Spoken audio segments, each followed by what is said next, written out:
A Rádio USP apresenta USP Analisa. Meia hora analisando assuntos atuais que envolvem a vida do cidadão e da universidade, sempre com um convidado especial. USP Analisa.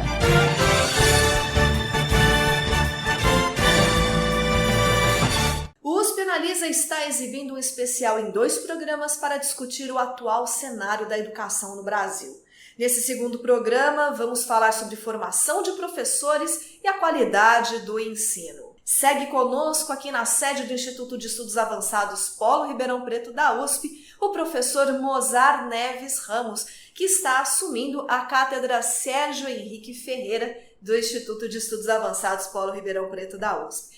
Bom, professor, eu queria começar esse segundo programa falando um pouquinho da nova Base Nacional Comum Curricular, que foi aprovada em 2017 e agora, a partir desse ano, as escolas de educação básica vão ter que começar a aplicá-la.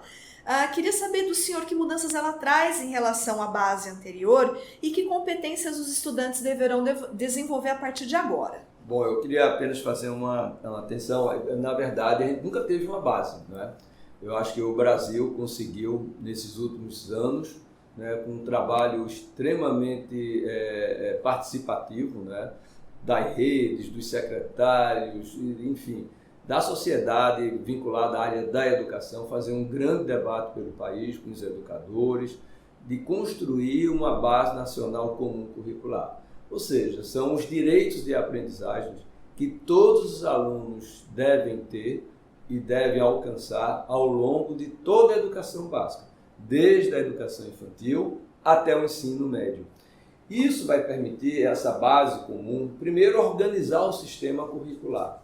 Ao mesmo tempo, isso vai ajudar muito as universidades na questão da formação dos professores, para cada uma das etapas da educação básica, tanto na educação infantil, no ensino fundamental, como no ensino médio. Então a gente organiza e dá ao mesmo tempo a flexibilidade, por isso que é uma base comum, né? Não é a base não é o currículo. A base nacional comum curricular é parte integrante do currículo. Então cada rede, e agora praticamente todos os estados já assim o fizeram, até o ensino fundamental, que é o que está posto para ser colocado agora, o ensino médio, aí tem um tempinho ainda maior pela frente, até pela implementação do novo ensino médio, mas para o ensino fundamental e a educação infantil, a gente começa agora, já em 2019, a fazer a implementação, tanto nas escolas públicas como nas escolas particulares de todo o país. Eu acho que isso vai representar um grande avanço para a educação brasileira. Professor, você também é relator da Base Nacional Comum de Formação de Professores da Educação Básica no Conselho Nacional da Educação, que está aí tentando alinhar as diretrizes curriculares da formação inicial e continuada de professores à Base Nacional Comum Curricular aí que a gente comentou. Na sua opinião, o que precisa ser mudado nessa formação dos professores? Eu sei que o senhor comentou um pouquinho sobre isso no último programa, mas eu queria retomar isso, né? Então, o que precisa ser mudado nessa formação dos professores e como que a gente vai conseguir colocar isso em prática, aí, pensando em todos os desafios que a gente tem atualmente na educação no Brasil? Bom, são muitas perguntas em cima de uma pergunta que já é complexa, mas necessária, né? A gente, como eu disse, o Brasil tem uma base nacional comum curricular. São competências que os estudantes e habilidades que os estudantes devem desenvolver ao longo de todo o seu percurso escolar. Quem forma o aluno é o professor, então o professor precisa estar preparado para colocar em prática a BNCC. Então, por essa razão, em 2019, o Conselho Nacional de Educação, em parceria com o CONSED, UNDIME, universidades públicas e particulares, diversas instituições vinculadas à área de educação, o Conselho estabeleceu um parecer e uma resolução da Base Nacional Comum para a formação inicial dos professores, que está alinhada, essa base de formação do professor, com a BNCC, a inicial. Foi homologada pelo Ministério da Educação, que significa dizer que agora é uma política pública para todo o país. Né? O país vai ter 2 anos aí para implementar e, portanto, as universidades se adaptarem à BNC da formação. né? Do mesmo jeito que tem competências e habilidades na BNCC que o estudante precisa desenvolver, na BNC de formação de professores também tem competências e habilidades que o professor precisa desenvolver para estar preparado para colocar em prática a BNCC. E nesse sentido, a BNC da formação do professor, ela está pautada em 3 grandes dimensões. A dimensão do conhecimento profissional, da prática profissional e do engajamento profissional. Para cada uma dessas dimensões tem um conjunto de habilidades específicas. E cada habilidade específica tem um conjunto de sub-habilidades. Isso vai ajudar, portanto, a colocar em prática a Base Nacional Comum da Formação Docente. Existia uma base já da formação docente, ela foi reformada ou realmente, assim como a Base Nacional Comum Curricular que você explicou no programa anterior, não existia assim uma base mesmo? Olha, eu lembro que quando eu comecei a relatar esse processo no Conselho Nacional de Educação, eu me deparei, já tínhamos, na verdade, uma resolução 2/15 do próprio Conselho, né, onde já se falava na base de formação comum, que não é a mesma que a gente está falando agora. Foi um caminho que também, num determinado momento, as entidades vinculadas à área de educação, como a ANFOP, a ANPED, construiu essa base de formação. Mas essa base de formação, como a própria resolução ela foi aprovada e homologada em 2015, naquela época a gente não tinha BNCC. Então a gente precisava ter uma base de formação que dialogasse com a base que foi homologada. Então por e isso é importante dizer, que nós adaptamos, né, e fizemos acréscimos àquela resolução de 2/15 para trazer as competências e habilidades que precisavam ser desenvolvidas no professor para que ele pudesse estar apto a desenvolver a BNCC nos seus alunos. Professor, de 2007 a 2017, o número de matrículas na modalidade do ensino à distância, no ensino superior do Brasil, praticamente dobrou. A tendência para os próximos anos é que a adesão a essa modalidade cresça ainda mais pela própria praticidade desse sistema e do baixo custo, né, que ele oferece. Mas há especialistas que questionam a qualidade do ensino oferecido por ela. Que análise o senhor faz desse sistema? Bom, em primeiro lugar, é uma modalidade que realmente vem crescendo muito fortemente em todo o país, principalmente no setor do ensino superior privado, não é? Ela tem o seu propósito, tem a sua importância. O que nós nos preocupamos, em primeiro lugar, é que seja um ensino, eu prefiro muito dizer que é um ensino mediado por tecnologia. Tem EAD de boa qualidade e EAD de péssima qualidade. Do mesmo jeito que às vezes a gente tem um ensino presencial de boa qualidade e um ensino presencial de má qualidade. Então nós precisamos, no país, nós não temos ainda, eu acho que a gente avançou já na minha relatoria de formação de professores, na medida em que a gente procurou assegurar alguns critérios de qualidade para a oferta do ensino à distância, para a formação dos professores. Por exemplo, asseguramos que as 800 horas de prática, 400 relativo ao estágio dos estudantes e as outras 400 de prática distribuídas nos conteúdos, tanto da parte comum como da parte diversificada da formação do futuro professor, fosse realizado na prática e não algo teórico. Então a gente assegurou a prática do professor. Agora, o país precisa, através do Ministério, dos órgãos de classe, dos conselhos estaduais, por exemplo, acompanhar e supervisionar se de fato isso está sendo assegurado a prática da formação do professor. Na resolução, no papel, está muito claro isso, né? Eu acho que o futuro não vai ser presencial nem à distância. Eu acho que o futuro vai ser a formação híbrida. Ou seja, uma parte da formação vai ser presencial, outra parte vai ser à distância. E eu diria mais, o que a gente está hoje pensando no EAD tradicional, eu acho que nós vamos trabalhar muito nesse futuro, nessa forma híbrida, com o ensino mediado por tecnologias. É muito mais somente do que você gravar uma aula. né? É você usar todo o artefato das tecnologias, o arcabouço que a gente tem, desde inteligência artificial para a educação, Big Data, plataformas adaptativas, aplicado à formação do professor e de outros profissionais. Então, acho que o futuro vai ser ensino híbrido e a parte do que se chama hoje de EAD vai ser aquilo que nós vamos chamar de ensino mediado por tecnologias. A gente fala muito do EAD para a área de ensino superior, mas houve até uma discussão, né, de oferecer o EAD para o ensino básico.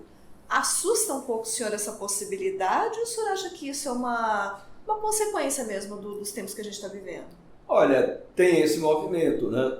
Inclusive para o que a gente chama do EJA, da educação, a modalidade de EJA, que é a educação de jovens e adultos, isso já é permitido. Não é?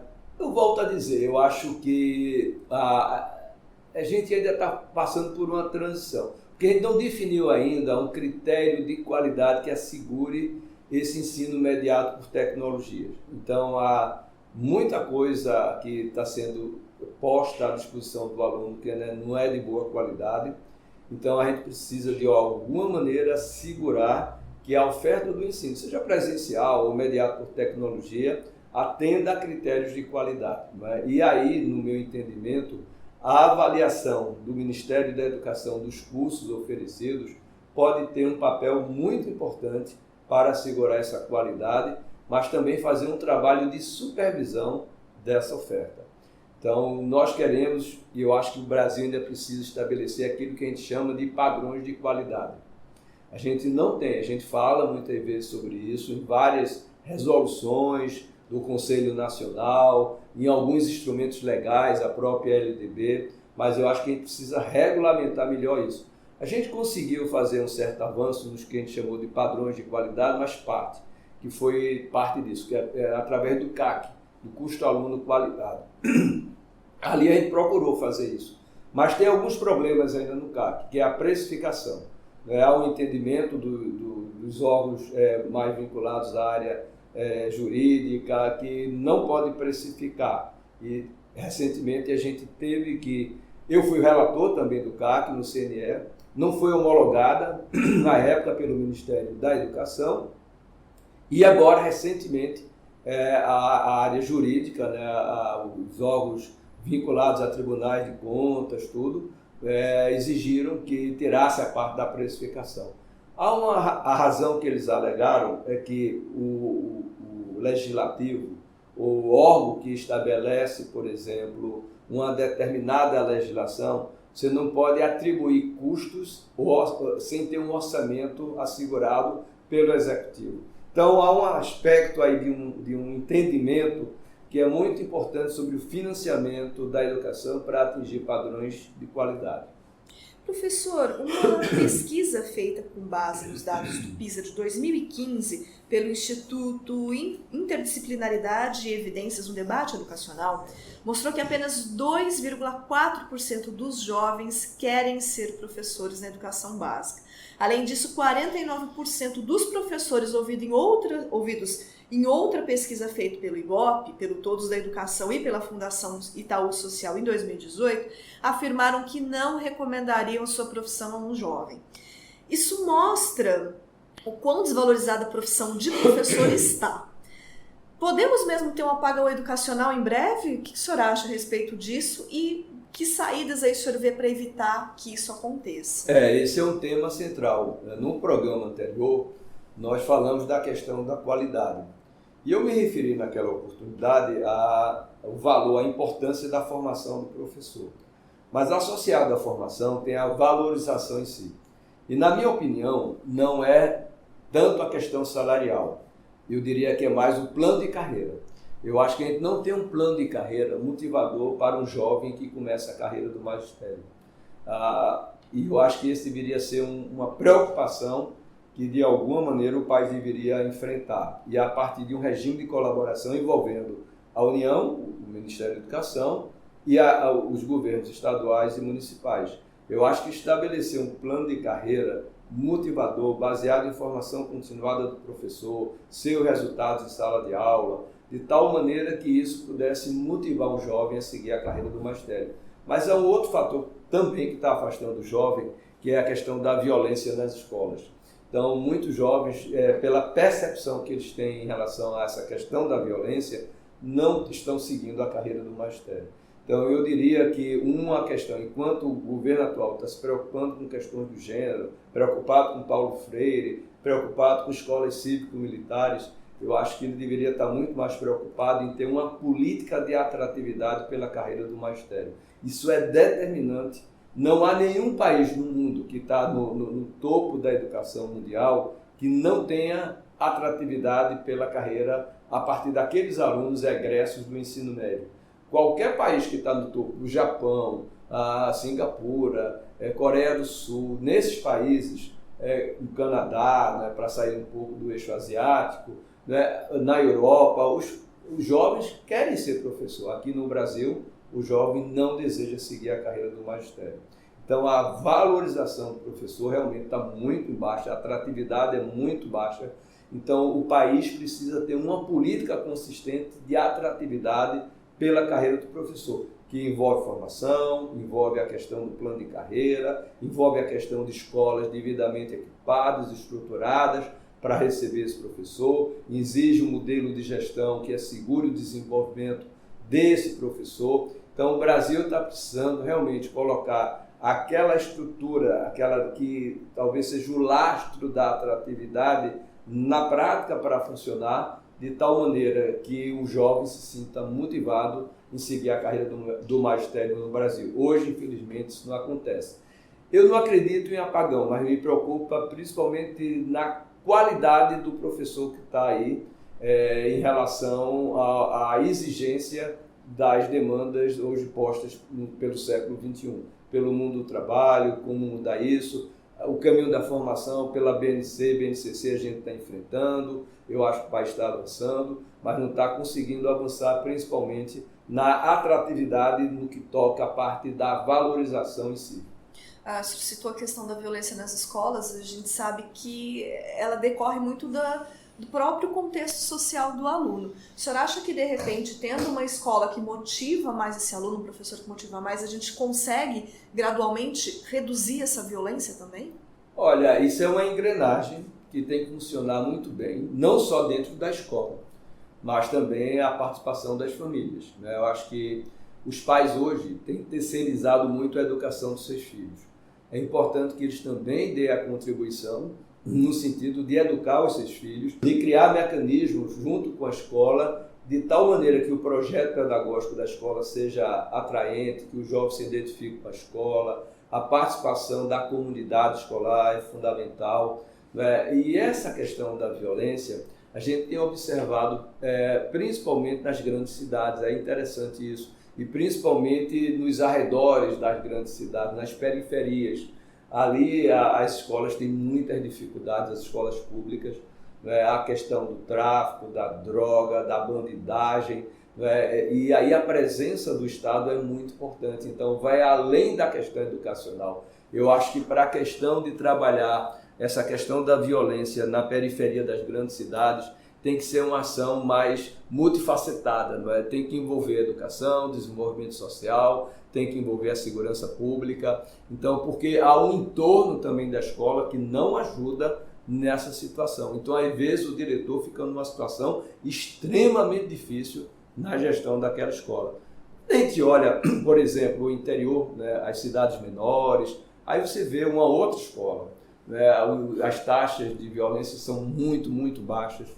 A própria depedração das escolas praticamente não existe, as escolas são muito bem cuidadas. Essa foi a experiência que eu tive e vi lá em Pernambuco, né?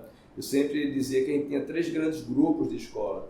As escolas nas grandes cidades, né, que bem localizadas, as escolas nas grandes cidades, nas suas periferias, e aí são os grandes desafios que a gente tem, e as escolas do interior, né, das cidades menores, de médio porte, onde há uma identidade muito forte entre a comunidade escolar e a sociedade. Então, a escola é quase que é a grande referência da cidade, do município, né?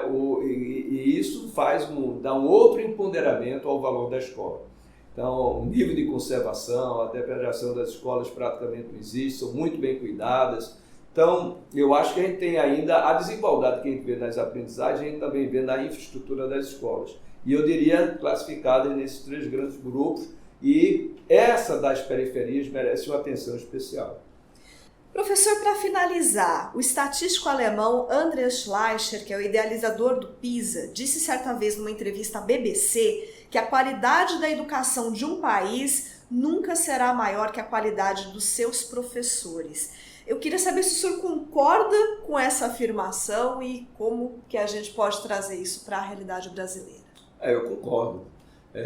Como eu disse no programa anterior, e também me referi um pouco agora, a qualidade do professor, volto a dizer, não é o único fator, mas sem um professor bem preparado, bem formado, motivado, engajado, muito difícil Eu fui professor durante 37 anos, né, e conheci de perto a importância da docência.